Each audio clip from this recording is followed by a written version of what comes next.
মানচিত্র থেকে একটি বিশাল অংশ চিরতরে বিচ্ছিন্ন হয়ে গেছে। গুলি ছোড়ার কোনো প্রয়োজন নেই, শুধু একটি সরু পথ বন্ধ করলেই কাজ হয়ে যাবে।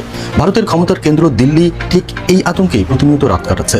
কিন্তু বাংলাদেশ কি সত্যিই সেই অচেনা পথটি বন্ধ করার মতো শক্তি অর্জন করছে? ভৌগোলিকভাবে ভারতের মূল ভূখণ্ডের সাথে তাদের উত্তর পূর্বের 7টি রাজ্যকে যুক্ত করা সেই শিলিগুড়ি করিডোর বা চিকেন নেক আসলে দিল্লির জন্য এক প্রাণশক্তির শ্বাসনালী। আর এই শ্বাসনালীর গলার কাছে এখন বাংলাদেশ যেন একটি চোখ ধাঁধানো কাঠামো তৈরি করছে। লালমনিরহাটের সেই বিমান ঘাঁটিটি শুধু একটি রানওয়ে নয়, এটি যেন দক্ষিণ এশিয়ার ভূরাজনীতির নতুন মেরুদণ্ড। বিস্তারিত থাকছে প্রতিবেদনে।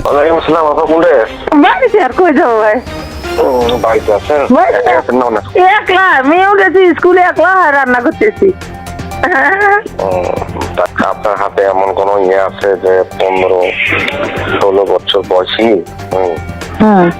ঢাকাতে নিতে আসবে, তো কথার কাউকে বলা যাবে না?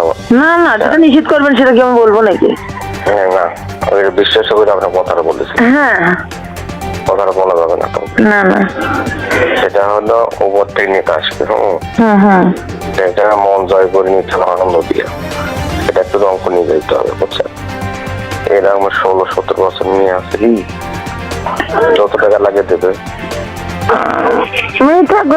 দুই তিনটা আছে ভাই, কিন্তু আমাদের গ্রামের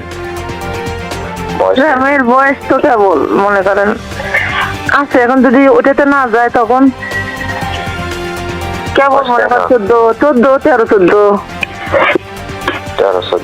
আছে, কিন্তু আমি তো কখনো সাহস পাবো না। আমি ওর জন্য আমার আব্বা নাম করা, এখন বলতে তো সাহস পাবো না।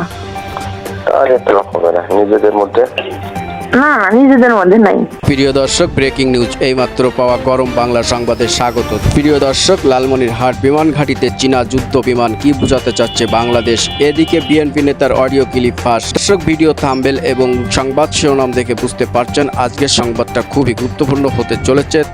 সংবাদের তথ্যবহুল আলোচনা দেখতে চ্যানেলটা সাবস্ক্রাইব করে আমাদের সঙ্গে থাকুন। সংবাদের বাকি অংশ দেখতে আমরা সরাসরি চলে যাই স্ক্রিনের পর্দায়। কিন্তু আসল চমকটা লুকিয়ে আছে এর ভেতরে। এই মেগা প্রকল্পের কাজে হাত দিয়েছে খোদ চীন। সম্প্রতি সামাজিক যোগাযোগ মাধ্যমে একটি ছবি ভাইরাল হয়েছে, যা পুরো ভারতীয় গোয়েন্দা সংস্থার ঘুম হারাম করে দিয়েছে।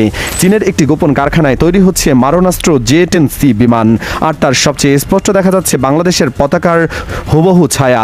এর মানে কি ঢাকা নীরবে আকাশপথে ভারসাম্য বদলে দিতে চলেছে?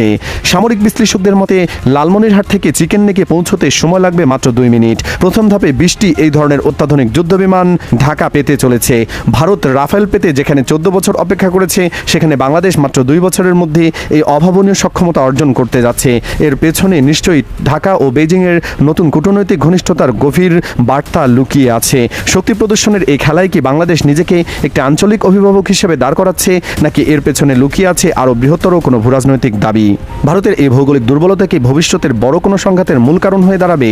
আপনার মতে এই সামরিক সক্ষমতা বৃদ্ধির আসল উদ্দেশ্য কি? শুধুই কি আত্মরক্ষা, নাকি কৌশলগত হুঙ্কার? কমেন্টে জানান আপনার বিশ্লেষণ।